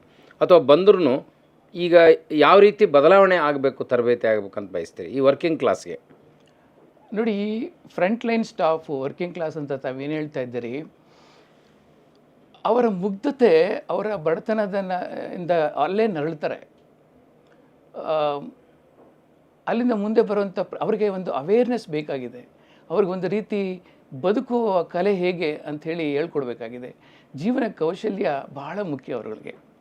ಅವ್ರು ಬಂದಿರೋಂಥ ಬ್ಯಾಕ್ಗ್ರೌಂಡ್ ನೀವು ನೋಡಿದಾಗ ನಾನು ಯಾಕೆ ಮಾತು ಹೇಳ್ತಾ ಇದ್ದೀನಿ ಅಂತಂದರೆ, ಯಾವಾಗ ನಾನು ತರಬೇತಿ ಮಾಡೋದಕ್ಕೆ ಪ್ರಾರಂಭ ಮಾಡಿದೆ ಚಾಲಕರಿಗೆ, ಕೇವಲ ಅವನಿಗೆ ರಸ್ತೆ ಸುರಕ್ಷತೆ ಅಂದ್ರೇನು, ಎಚ್ಚರಿಕೆ ಚಾಲನೆ ಅಂದ್ರೇನು, ಸೀಟ್ ಬೆಲ್ಟ್ ಹಾಕಬೇಕು, ಡ್ರಿಂಕ್ ಆ್ಯಂಡ್ ಡ್ರೈವ್ ಮಾಡಬಾರ್ದು, ಡ್ರೌಸಿ ಡ್ರೈವ್ ಮಾಡಬಾರ್ದು, violation of traffic rules and regulations ಮಾಡಬಾರ್ದು ಅಂತ ಹೇಳಿದ್ರೆ ಅವ್ರ ತಲೆಗಳಿಗೆ ಹೋಗ್ತಿರ್ಲಿಲ್ಲ. ಅದನ್ನು ನಾನು ಹೇಗೆ ಇವರಿಗೆ ತಲುಪಿಸೋದು ಅಂತ ಯೋಚನೆ ಮಾಡಿದಾಗ ನನಗೆ ಹೊಳೆದಿದ್ದೇನು ಅಂತಂದರೆ, ಫಸ್ಟ್ ಅವರಿಗೆ ಜೀವನ ಕೌಶಲ್ಯವನ್ನು ಹೇಳ್ಕೊಡ್ಬೇಕಾಗಿದೆ. ಅಂದರೆ ಕೋಪ ಬೇಡ, ಕೋಪದಿಂದ ಏನೆಲ್ಲ ಸರ್ವನಾಶ ಆಗುತ್ತೆ, ವಿವೇಕ ಕಳ್ಕೊಳ್ತೀವಿ, ದುರಂತಗಳೇ ನಡೆದೋಗುತ್ತೆ, ಕೊಲೆಗಳೇ ನಡೆದೋಗುತ್ತೆ ಕೋಪದಿಂದ ಅಂಥೇಳಿ ಉದಾಹರಣೆಗಳೇ ಕೊಟ್ಟು ಹೇಳೋದಕ್ಕೆ ಪ್ರಾರಂಭ ಮಾಡಿದೆ. ಈ ಕೋಪಕ್ಕೆ ಸಂಬಂಧಪಟ್ಟಾಗೆ ನಾನು ತಮಗೆ ಒಂದು ಇನ್ಸಿಡೆಂಟ್ ಹೇಳೋದಕ್ಕೆ ಇಷ್ಟಪಡ್ತೇನೆ. ನನ್ನ ಜೀವನದಲ್ಲಿ ನಡೆದ ಘಟನೆ ಇದು. ನಾನು ಆಗ ಒಂದು 5 ಸ್ಟಾರ್ ಹೋಟೆಲಲ್ಲಿ ಜನರಲ್ ಮ್ಯಾನೇಜರಾಗಿ ಕೆಲಸ ಮಾಡ್ತಿದ್ದೆ ಬೆಂಗಳೂರಲ್ಲಿ. ಆಗ ಸಾಂಗ್ಲಿಯನ ಸಾಹೇಬರು ಪ್ರಿಸನ್ IG ಆಗಿದ್ದರು. ಗಾಂಧಿನಗರದಲ್ಲಿತ್ತು ಪ್ರಿಸನ್. ಆಗ ಒಂದು ಸತಿ ಅಲ್ಲಿ ಕೈದಿಗಳು ಉಪವಾಸ ಕೂತ್ಬಿಟ್ರು, ಊಟ ಸರಿ ಇಲ್ಲ ಅಂಥೇಳಿ. ಸರಿ, ಅವ್ರಿಗೆ ಏನು ಮಾಡಬೇಕು ಗೊತ್ತಾಗಲಿಲ್ಲ. ನಮ್ಮಂಥವ್ರನ್ನ ಒಂದು 4 ಜನನ ಜನರಲ್ ಮ್ಯಾನೇಜರ್ಗಳನ್ನ ಮೀಟಿಂಗ್ ಅಂತ ಕರೆದ್ರು. ಅದೇ ಫಸ್ಟ್ ಟೈಮು ನಾನು ಹೇಗಿರುತ್ತೆ ಜೈಲು ಅಂತ ಗೊತ್ತಿರಲಿಲ್ಲ, ಹೋದೆ. ಆಗ ನೋಡಿ, ಈ ರೀತಿ ಆಗಿದೆ, ಅವರು ಯಾರು ಊಟ ಮಾಡ್ತಾಯಿಲ್ಲ, ದಯವಿಟ್ಟು ನಿಮ್ಮ ಸಲಹೆ ಕೊಡಿ, ನೀವು ಹೋಟೆಲ್ ಬ್ಯಾಕ್ಗ್ರೌಂಡ್ನವ್ರಿ ನೀವೆಲ್ಲ ಅಂಥೇಳಿ. ಅದೇ ಫಸ್ಟ್ ಟೈಮು ನನ್ನ ಒಬ್ಬ ಇನ್ಸ್ಪೆಕ್ಟ್ರು ಪ್ರಿಸನ್ನಲ್ಲಿ ಅಡುಗೆ ಮಾಡುವಂಥ ಜಾಗಕ್ಕೆ ಕರ್ಕೊಂಡು ಹೋದರು. ಅಲ್ಲಿ ಕೈದಿಗಳೇ ಎಲ್ಲ ಮಾಡ್ತಾಯಿದ್ರು, ರಾಗಿ ಮುದ್ದೆ ಮತ್ತು ಕಾಳು ಹುಳಿ ಅದೆಲ್ಲ. ಅದರಲ್ಲಿ ಒಬ್ಬ ಕೈದಿ ನನಗೆ ತೋರಿಸ್ತಾಯಿದ್ರು, ನೋಡಿ ಸರ್, ಇದು ಕೊಳಗದಲ್ಲಿ ಅವರು ಸಾಂಬಾರನ್ನು ಮಾಡ್ತಾಯಿದ್ರು, ಇದು ಕಾಳು ಹುಳಿ ಮಾಡ್ತಾಯಿದ್ದೀವಿ ಸರ್ ಅಂತೇಳಿ ಒಂದು ಕೋಲ್ ಹಾಕಿ ತಿರುಗಿಸಿ ಎಲ್ಲ ನನಗೆ ತೋರಿಸ್ತಾಯಿದ್ರು. ನಾನು ನೋಡಿದಾಗ ಆ ವ್ಯಕ್ತಿ ತುಂಬ ಒಳ್ಳೆ ವ್ಯಕ್ತಿ ಅಂತ ಅನ್ನಿಸ್ತು. ಹಾಗಾಗಿ ನಾನು ಅವ್ರನ್ನ ಕೇಳಿದೆ, ನೀವೇನು ತಪ್ಪು ಮಾಡಿ ಜೈಲಿಗೆ ಬಂದಿದ್ದೀರಿ, ಶಿಕ್ಷೆ ಅನುಭವಿಸ್ತಾ ಇದ್ದೀರಿ ಅಂತ. ಆಗ ಅವ್ರು ಹೇಳಿದ್ದು ಕೇಳಿ ನನಗೆ ನಿಜವಾಗ್ಲೂ ಏನು ಹೇಳಬೇಕೋ ಗೊತ್ತಾಗಲಿಲ್ಲ. ಏನಿಲ್ಲ ಸರ್, ಗಂಡ ಹೆಂಡತಿ ಜಗಳ, ಮದುವೆ ಆದ ಮೊದಲನೇ ದಿನದಿಂದನೇ ನಮ್ಮಿಬ್ಬರಲ್ಲೂ ಸಾಮರಸ್ಯ ಇರಲಿಲ್ಲ ಸರ್. ಒಂದಲ್ಲ ಒಂದು ಸಣ್ಣ ಸಣ್ಣ ಕಾರಣಗಳಿಗೆ ಕೂಡ ಜಗಳ ಆಗ್ತಾಯಿತ್ತು. ಒಂದು ಸರ್ತಿ ನಾನು ಭಾಳ ತಲೆ ಕೆಟ್ಟಿತ್ತು ಸರ್ ಕೆಲಸದಲ್ಲಿ. ಆ ಮೂಡಲ್ಲಿ, ಬ್ಯಾಡ್ ಮೂಡಲ್ಲಿ ನಾನು ಮನೆಗೆ ಹೋದ ಕೂಡಲೇ ಏನೋ ಒಂದು ವಿಷಯ ತೆಗೆದು ನನ್ನ ಪತ್ನಿ ನನ್ನನ್ನು ತುಂಬ ಹೀಯಾಳಿಸಿದ್ರು, ತುಂಬ ಬೈಯೋದಕ್ಕೆ ಶುರು ಮಾಡಿದ್ರು. ಆಗ ಬಂದ ಅತಿರೇಕದಲ್ಲಿ, ಬಂದ ಕೋಪದಲ್ಲಿ ನಾನು ಏನು ಮಾಡಿದೆ ಅಂತ ಗೊತ್ತಿಲ್ಲ ಸರ್, ಕೈ ಸಿಕ್ಕಿದ್ದು ತೊಗೊಂಡು ಹಾಕ್ಬಿಟ್ಟೆ ಸರ್. ಅದು ಹೆಡ್ ಇಂಜುರಿ ಆಗೋಯ್ತು, ಬ್ಲೀಡಿಂಗ್ ಬರೋದು ಶುರುವಾಗೋಯ್ತು, ಗಾಬರಿ ಆಗೋಯ್ತು. ಕೂಡಲೇ ನಾನು ನಿಯರೆಸ್ಟ್ ಆಸ್ಪತ್ರೆಗೆ ಕರ್ಕೊಂಡೋದೆ ಸರ್. ಆದರೆ ರಕ್ತಸ್ರಾವ ಆಗಿ ಅವರು ತೀರ್ಕೊಂಡ್ರು. ನಾನು ಕೊಲೆಗಾರ ಆದೆ. ಹಾಗಾಗಿ ನನಗೆ ಜೀವಾವಧಿ ಶಿಕ್ಷೆ ಆಗಿದೆ ಸರ್. ಹಾಗೆ ಶಿಕ್ಷೆ ಅನುಭವಿಸ್ತಾ ಇದ್ದೀನಿ ನಾನು ಇವಾಗ. ಒಂದು ಕ್ಷಣದಲ್ಲಿ ಆದ ತಪ್ಪು ಸರ್. ಆ ಕ್ಷಣದಲ್ಲಿ ನಾನು ಏನಾದರೂ ಸ್ವಲ್ಪ ವಿವೇಕದಿಂದ ವರ್ತಿಸಿದರೆ ಹೀಗಾಗ್ತಿರ್ಲಿಲ್ಲ ಅಂಥೇಳಿ. ಹೀಗೆ ಅನೇಕ ಘಟನೆಗಳು ನನ್ನ ಜೀವನದಲ್ಲಿ ನಾನು ಕೂಡ ಕಂಡಿದ್ದೇನೆ. ಕೋಪದಿಂದ ಸರ್ವನಾಶ ಆಗುತ್ತೆ ಹೊರತು ಏನು ಕ್ರಿಯೇಟಿವಿಟಿ ಮಾಡಲಿಕ್ಕೆ ಸಾಧ್ಯ ಇಲ್ಲ. ಇವಾಗ ತರಬೇತಿ ಮಾಡ್ತಾಯಿದ್ದೆ ಒಮ್ಮೆ. ಆಗ ಒಬ್ಬ ಡ್ರೈವರು, ಸರ್ ನಿಮ್ಮ ಹತ್ರ ಒಂದು 2 ನಿಮಿಷ ಮಾತಾಡ್ಬೋದಾ ಅಂತ ಕೇಳ್ದ. ಆಯ್ತಪ್ಪ, ಏನಾಯಿತು ಅಂತ ಒಂದು ಸ್ವಲ್ಪ ದೂರಕ್ಕೆ ಕರ್ಕೊಂಡೋಗಿ ಒಂದೇ ಸಮ ಅಳೋದಕ್ಕೆ ಶುರು ಮಾಡ್ದ. ನನಗೆ ಅಪ್ಪ ಏನಾಯಿತು, ನಾನೇನಾದರೂ ನಿಮಗೆ ಹೇಳಬಾರ್ದು ಏನಾದರೂ ಹೇಳಿದ್ದೀನ, ನಿಮಗೆ ಮನಸ್ಸಿಗೆ ನೋವು ಮಾಡಿದ್ದೀನ, ದಯವಿಟ್ಟು ಹೇಳಿ ಯಾಕೆ ಹೀಗೆ ಹೇಳ್ತಾ ಇದ್ದೀರಿ ಅಂತ. ಆಗ ಅವನು ಹೇಳಿದ್ದು ಕೇಳಿ ನನಗೆ ನಿಜಕ್ಕೂ ನೋವಾಯಿತು. ಏನಿಲ್ಲ ಸರ್, ನನಗೂ ನನ್ನ ಹೆಂಡತಿಗೂ ಜಗಳ ಆಗ್ತಿರುತ್ತೆ ಸರ್, ನಮ್ಮಿಬ್ಬರಲ್ಲಿ ವೈಮನಸ್ಸು ಇದೆ ಸರ್. ಈಗ 1 ತಿಂಗಳಾಯಿತು ಸರ್, ಅವರು ತವ್ರ ಮನೆಗೆ ಹೊರಟೋಗಿದ್ದಾರೆ. ಅದಕ್ಕೆ ನಾನು ತಲೆ ಕೆಡಿಸ್ಕೊಳ್ಳಲ್ಲ ಸರ್. ಆದರೆ ನನಗೊಂದು 5 ವರ್ಷದ ಹೆಣ್ಮಗು ಇದೆ ಸರ್. ಆ ಹೆಣ್ಮಗುನೂ ಕರ್ಕೊಂಡು ಹೊರಟೋಗಿದ್ದಾಳೆ ಸರ್. ನನಗೆ ನನ್ನ ಮಗಳನ್ನ ಬಿಟ್ಟಿರೋಕ್ಕಾಗಲ್ಲ ಸರ್. ಯಾವಲ್ಲಾದರೂ ನೋಡಬೇಕು ಅಂತ ಅನಿಸುತ್ತೆ, ಮನೆ ಹತ್ರ ಹೋಗ್ತೀನಿ, ಆ ಮಗು ಅಳ್ತಿರುತ್ತೆ, ಅಪ್ಪ ಬಂದಿದೆ ನೋಡಬೇಕು ಬಿಡು ಅಂತೇಳಿ ಅದನ್ನು ಎಳೆದು ರೂಮ್ಗೆ ಹಾಕಿ ಬೀಗ ಹಾಕ್ತಾರೆ ಸರ್. ಇದು ನನಗೆ ಭಾಳ ನೋವಾಗುತ್ತೆ ಸರ್. ನನ್ನ ಕೈಲಿ ಕೆಲಸ ಮಾಡೋಕ್ಕಾಗ್ತಿಲ್ಲ ಸರ್. ಡ್ರೈವ್ ಮಾಡ್ತಿರುವಾಗೂ ನನ್ನ ಮಗಳ ನೆನಪಾಗುತ್ತೆ ಅಂಥೇಳಿ ಅವನು ಕಣ್ಣಲ್ಲಿ ನೀರಿಟ್ಕೊಂಡ. ಆಗ ನಾನು ಸಮಾಧಾನ ಮಾಡಿದೆ, ನೋಡಿ ನಿಮ್ಮ ವಶಕ್ಕೆ ತೊಗೊಂಡ್ರೂ ಕೂಡ ನೀವು ಎಲ್ಲಿ ನೋಡ್ಕೋತೀರಿ, ಹೆಣ್ಮಗು ಬೇರೆ ಅಂತ ಹೇಳ್ತಾ ಇದ್ದೀರಿ, ಕಾನೂನಿನ ರೀತಿಯಲ್ಲಿ ನೀವು ವಶಕ್ಕೆ ಪಡೆದ್ರೂ ಕೂಡ ಆ ಮಗುನ ಎಲ್ಲಿ ಸಾಕ್ತೀರಿ, ಎಲ್ಲಿ ಸುರಕ್ಷತೆ ನೋಡ್ಕೊಳ್ಳೋಕೆ ಸಾಧ್ಯ ಆಗುತ್ತೆ. ಬೆಳಗ್ಗೆ ಹೊರಟ್ರೆ ನೀವು ಲೇಟಾಗಿ ಮನೆ ಸೇರ್ತೀರಿ, ಸ್ವಲ್ಪ ತಾಯಿ ಜೊತೆಯಲ್ಲೇ ಬೆಳೀಲಿ ಬಿಡಿ, ತೊಂದರೆ ಇಲ್ಲ, ವಯಸ್ಸಾದಮೇಲೆ ಅವ್ರಿಗೆ ಅರ್ಥ ಆಗುತ್ತೆ ಅಪ್ಪ ಏನು ಅಮ್ಮ ಏನು ಅಂಥೇಳಿ ಸಮಾಧಾನ ಮಾಡಿದೆ ಅಂತ ಇಟ್ಕೊಳ್ಳಿ. ಆದರೆ ಅದಾದ ನಂತರ ನನಗೆ ಅರ್ಥ ಆಗಿದ್ದೇನು ಅಂತಂದರೆ, ಗಂಡಸು ಅಂದರೆ ಅವನಿಗೂ ಎಮೋಷನ್ಸ್ ಇರುತ್ತಲ್ವ. ಹೆಣ್ಣು ನೋವಾದರೆ ಹತ್ತು ಬಿಡ್ತಾಳೆ, ಆದರೆ ಗಂಡಸು ಅಳೋದಕ್ಕೂ ಸ್ವತಂತ್ರ ಇಲ್ಲ. ಗಂಡಸಾಗಿ ಅಳ್ತೀಯ ನೀನು ಅಂತಾರೆ, ಅವನು ಒಳಗಡೆನೇ ಅಳ್ತಾ ಇರ್ತಾನೆ. ಸೊ ಇನ್ಫ್ಯಾಕ್ಟ್ ನಾನು ಕೇಳಿದ್ರೆ, ನಾನು ತಾಯಿಗೆ ನಾವು ಎಲ್ಲ ಪ್ರಾಶಸ್ತ್ಯವನ್ನು ಕೊಡ್ತೀವಿ. ತಾಯಿ ದೇವರು, 9 ತಿಂಗಳು ಎತ್ತು ಸಾಕ್ತಾಳೆ ನಮ್ಮನ್ನು, ಎಲ್ಲ ಸರಿ, ನಾನು ಕೂಡ ನಂಬ್ತೇನೆ ಅದೆಲ್ಲ. ಹಾಗಿದ್ದರೆ ಅಪ್ಪ ಅದವನೇನು ಅಲ್ವಾ, ಒಂದು ಪ್ರಶ್ನೆ ಬರುತ್ತಲ್ಲ. ಆಗ ಅವನಿಗಾಗಿ ಏನೂ ಮಾಡ್ಕೊಳ್ಳಲ್ಲ. ತನ್ನ ಮಕ್ಕಳಿಗೋಸ್ಕರ, ತನ್ನ ಸಂಸಾರಕ್ಕೋಸ್ಕರ ಅಥವಾ ಇಲ್ಲಿ ಅವನಿಗೆ ಏನು ಅವನ ಕೈಲಿ ಸಾಧ್ಯ ಇಲ್ಲವೋ ಎಲ್ಲ ಜವಾಬ್ದಾರಿಗಳನ್ನು ಅವ್ನು ಹೆಗಲಾಗ ಹಾಕೋತಾನೆ. ಈ ಸಮಸ್ಯೆಗಳಿಂದ ಯುವಕರು ನರಳ್ತಾ ಇದ್ದಾರೆ ಸರ್ ಇವತ್ತಿನ ದಿನ. ಹಾಗಾಗಿ ಆತ್ಮಹತ್ಯೆಗಳು ಹೆಚ್ಚಾಗ್ತಾ ಇದೆ. 18ರಿಂದ 35 ವಯಸ್ಸಿನ ಯುವಕರು ತುಂಬ ಆತ್ಮಹತ್ಯೆ ಮಾಡ್ಕೊತಾರೆ ಸರ್. ಇದು related to everybody's problem. Yes, ಅಂದರೆ ಸಾಮಾನ್ಯವಾಗಿ ಎಲ್ಲ ವರ್ಗದ ಜನರ ಸಮಸ್ಯೆನ ನೀವು ಹೇಳಿದ್ರಿ. ಹೌದು. ನಿಮ್ಮ ಟ್ರಾನ್ಸ್ಪೋರ್ಟ್ ಇಂಡಸ್ಟ್ರಿಗೆ ಸಂಬಂಧಪಟ್ಟ ಹಾಗೆ ಡ್ರೈವರ್ಗಳು ಇದು ಜನರಲ್ ಆಗಿ ಆಯ್ತು ಸರ್, ಪ್ರತಿಯೊಬ್ಬರ ಮನಸ್ಥಿತಿ ಬಗ್ಗೆ ನೀವು ಹೇಳಿದ್ರಿ. ಹೌದು. ನಿಮ್ಮ ಮುಖ್ಯ ವಿಷಯಕ್ಕೆ ಬರೋದಾದರೆ ಡ್ರೈವರ್ಗಳು ಎದುರಿಸ್ತಾ ಇರುವಂಥ ಸಮಸ್ಯೆ ಏನು, ಮತ್ತು ನೀವು ಒಂದು ಇದನ್ನು ಸ್ಟ್ಯಾಟಿಸ್ಟಿಕ್ಸ್ ಕೊಟ್ರಿ ಸ್ಟಾರ್ಟಿಂಗ್ನಲ್ಲಿ, ಎಷ್ಟೆಷ್ಟು ಅಪಘಾತಗಳಾಗ್ತವೆ ಏನು ಅಂತ. ಇದು ಅಪಾಯಕಾರಿ ಬೆಳವಣಿಗೆ. ಇದನ್ನು ಪ್ರಿವೆಂಟ್ ಮಾಡಲಿಕ್ಕೆ ಏನೇನು ಲೂಪ್ ಹೋಲ್ಸ್ ಇದೆ, ಬೇರೆ ದೇಶಗಳ ರೀತಿಯಲ್ಲಿ ನಾವು ಯಾವ ರೀತಿ ಸರಿಪಡಿಸ್ಬೇಕು?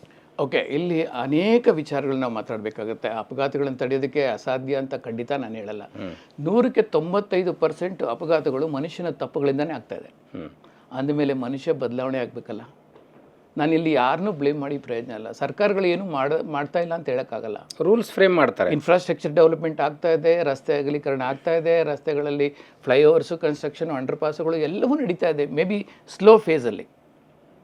ಈಗ ಬೆಂಗಳೂರಂಥ ಮಹಾನಗರ ನೀವು ತೊಗೊಂಡ್ರೆ it cannot be compared with any other major cities in India. Because ಬ್ರಿಟಿಷ್ನವ್ರ ಕಾಲದಲ್ಲೇ ಮುಂಬೈ, ಡೆಲ್ಲಿ, ಕಲ್ಕತ್ತಾ, ಚೆನ್ನೈ ಎಲ್ಲ ಕಡೆ ಎಲೆಕ್ಟ್ರಿಕ್ ಟ್ರೈನ್ಸ್ ಅಂತ ಇತ್ತು. There is a mass transportation. ಒಂದು ಭಾಗದಿಂದ ಇನ್ನೊಂದು ಭಾಗಕ್ಕೆ ಸಾವಿರಾರು ಜನ ಪ್ರಯಾಣ ಮಾಡುವಂಥ ಒಂದು ಅನುಕೂಲ ಆಗ ನಗರಗಳಲ್ಲಿ ಇತ್ತು. ಬೆಂಗಳೂರು ಆವಾಗ ಎಷ್ಟಿತ್ತು? ಕೇವಲ 20 ವರ್ಷಗಳಿಂದ ಇದು ಪಾಪ್ಯುಲೇಷನ್ ವಾಸ್ ಓನ್ಲಿ 45 lakhs. ನಮ್ಗೆ ಅದರ ಅವಶ್ಯಕತೆ ಇರಲಿಲ್ಲ, ಮಾಸ್ ಟ್ರಾನ್ಸ್ಪೋರ್ಟೇಷನ್ ಅವಶ್ಯಕತೆ ಇರಲಿಲ್ಲ. ಬಟ್ ಈಗ ಅತಿ ವೇಗವಾಗಿ ಜಗತ್ತಿನ ಅಂತಾರಾಷ್ಟ್ರೀಯ ಮಟ್ಟದಲ್ಲಿ ಅತಿ ವೇಗವಾಗಿ ಬೆಳೀತಿರ್ತಕ್ಕಂಥ ನಗರಗಳಲ್ಲೇ ಬೆಂಗಳೂರು ಒಂದು. ಯಾವಾಗ ಇಲ್ಲಿ ಮಾಸ್ ಟ್ರಾನ್ಸ್ಪೋರ್ಟೇಷನ್ ಇರಲಿಲ್ಲ, ಟ್ರಾಫಿಕ್ ಜಾಮ್ ಆಗೋಕ್ಕೆ ಶುರುವಾಯಿತು. ಒಬ್ಬ ವ್ಯಕ್ತಿ ಇಲ್ಲಿ ಬದುಕ್ತಾ ಇದ್ದಾನೆ ಅಂತಂದರೆ ಅವನಿಗೆ ಒಂದು ದ್ವಿಚಕ್ರ ವಾಹನದ ಅನಿವಾರ್ಯತೆ ಇತ್ತು. ಇನ್ಫ್ಯಾಕ್ಟ್ ಎಷ್ಟೋ ಕಡೆ ಕೇಳೋರು, ನಿಮಗೆ 2 ವೀಲರ್ ಇದ್ದರೆ ಕೆಲಸ ಕೊಡ್ತೀವಿ, ಇಲ್ಲಾಂದ್ರೆ ಇಲ್ಲ ಅಂತ. ಹಾಗಾಗಿ 85 ಲಕ್ಷ ದ್ವಿಚಕ್ರ ವಾಹನ ನಗರದಲ್ಲಿದೆ. ಜಗತ್ತಿನ ಯಾವುದೇ ಊರಲ್ಲಿಲ್ಲ ಇಷ್ಟೊಂದು ದ್ವಿಚಕ್ರ ವಾಹನಗಳು. ಬೆಂಗಳೂರಲ್ಲಿದೆ 85 ಲಕ್ಷ. ಅದು ಬೆಳೀತಾನೆ ಇದೆ ಸಂಖ್ಯೆ. ಈಗ ಮೆಟ್ರೋ ಬರ್ತಾ ಇದೆ, ಬಟ್ ಮೆಟ್ರೋ ಅಂದರೆ ಎವರೇಜ್ ಪಾಪ್ಯುಲೇಷನ್ಗೆ 50% ಟೂ ವೀಲರ್ ಇದೆ. ಹೌದು, ಒಬ್ಬ ವ್ಯಕ್ತಿ ಇದ್ದಾನೆ ಅಂದರೆ ದ್ವಿಚಕ್ರ ವಾಹನ ಇದೆ, ಹಾಗಾಗಿದೆ. ಸೊ ಇವೆಲ್ಲ this are all contributed to the traffic ಜಾಮ್ಸಲ್ಲಿ. ಅಂದರೆ ಈಗ ಇದಕ್ಕೆ ಸಮಸ್ಯೆಗೆ ಪರಿಹಾರ ಇಲ್ಲ ಅಂತಿಲ್ಲ. ಇನ್ಫ್ರಾಸ್ಟ್ರಕ್ಚರ್ ಡೆವಲಪ್ಮೆಂಟ್ ಆಗ್ತಿದೆ. ಈಗ ನೋಡಿ ಸರ್, ಇಷ್ಟೊಂದು ಪಾಪ್ಯುಲೇಷನ್ ಡೆನ್ಸಿಟಿ ಮತ್ತು ವೆಹಿಕಲ್ ಡೆನ್ಸಿಟಿ ಇರತಕ್ಕಂಥ ನಗರದಲ್ಲಿ ಎಷ್ಟು ಪಾರ್ಕಿಂಗ್ ವ್ಯವಸ್ಥೆ ಇದೆ. ಪ್ರತಿಯೊಂದು ಎಕ್ಸ್ಟೆನ್ಷನಲ್ಲೂ ಮಲ್ಟಿ ಸ್ಟೋರಿ ಪಾರ್ಕಿಂಗ್ ಮಾಡ್ಬೋದಲ್ಲ ಸರ್, ಸರ್ಕಾರ ಮನಸ್ಸು ಮಾಡಿದ್ರೆ.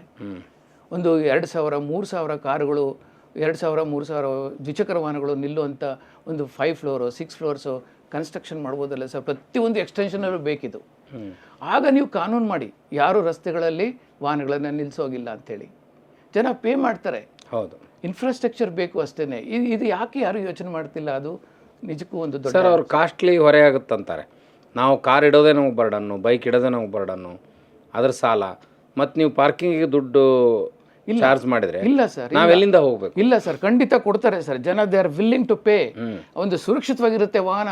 10 ಲಕ್ಷ 15 ಲಕ್ಷ ಕೊಟ್ಟು ಕಾರ್ ತೊಗೊಂಡಿರ್ತಾನೆ, ಒಂದು 50 ರೂಪಾಯಿ ಕೊಟ್ಬಿಡೋನು, ಈ doesn't mind parking in parking place. ಆಗ ನೀವು ಹೇಳ್ಬೋದು ರಸ್ತೆಗಳಲ್ಲಿ ಯಾರೂ ಪಾರ್ಕ್ ಮಾಡೋಗಿಲ್ಲ ಅಂತ. ಈಗ ನೋಡಿ, more than 50% of the roads are occupied by the vehicles. ಒಂದು ನ್ಯಾರೋ ರೋಡ್ ಇರುತ್ತೆ, ಎರಡೂ ಬದಿ ಪಾರ್ಕ್ ಮಾಡಿರ್ತಾರೆ. ಈಗ ಒಂದು ಮನೆ ಇರೋ ಕಡೆ ಬೆಂಗಳೂರು ಏನಾಗಿದೆ, 5 ಮನೆ ಆಗುತ್ತೆ ಫ್ಲೋರ್ಸು. 5 ಮನೆ ಅಂದರೆ 5 ಕಾರ್ ಬಂದು ನಿಂತ್ಕೊಳ್ಳುತ್ತೆ ಅಲ್ಲಿ. ಅವನು ಎಷ್ಟು ಜಾಗ ಇಲ್ಲ, ಎಲ್ಲ ರೋಡ್ಗಳಲ್ಲಿ ನಿಲ್ಲಿಸ್ತಾರೆ. 1 ಕೋಟಿ ಕೊಟ್ಟು ವಾಹನ ಪರ್ಚೇಸ್ ಮಾಡಿ ರೋಡ್ ಪಕ್ಕದಲ್ಲಿ ನಿಲ್ಲಿಸ್ತಾರೆ ಸರ್. ಆ ಥರ ಪರಿಸ್ಥಿತಿ ಇದೆ ಇವತ್ತಿನ ದಿನ. ಪಾರ್ಕಿಂಗ್ ವ್ಯವಸ್ಥೆ ಆಗಬೇಕು, ಅದು ಒಂದು. ಎರಡನೇದಾಗಿ ಬಸ್ ಬೇ ಅಂತ ನಮ್ಮೂರಲ್ಲಿ ಇಲ್ಲ ಸರ್. ಸಾಧಾರಣ 9,000 BMTC ಬಸ್ಸುಗಳಿದೆ ಬೆಂಗಳೂರಲ್ಲಿ. ಒಂದು ರೂಟಲ್ಲಿ ಒಂದು ಬಸ್ ಹೋಗ್ತಿದೆ ಅಂತಂದರೆ ಅವನು ಪ್ರತಿಯೊಂದು ಸ್ಟಾಪನ್ನು ರೋಡಲ್ಲೇ ನಿಲ್ಲಿಸ್ತಾನೆ. There is no bus stop, road ಸೈಡಲ್ಲೇ ಬಸ್ ಸ್ಟಾಪ್ ಅಷ್ಟೇ. ಅಲ್ಲಿ 40 ಸ್ಟಾಪ್ಸ್ ಇದೆ ಅಂತಂದರೆ 2 ನಿಮಿಷ ಅಂದರೂ 80 ನಿಮಿಷ ಹೋಯ್ತಲ್ಲ ಸರ್ ಅಲ್ಲಿ.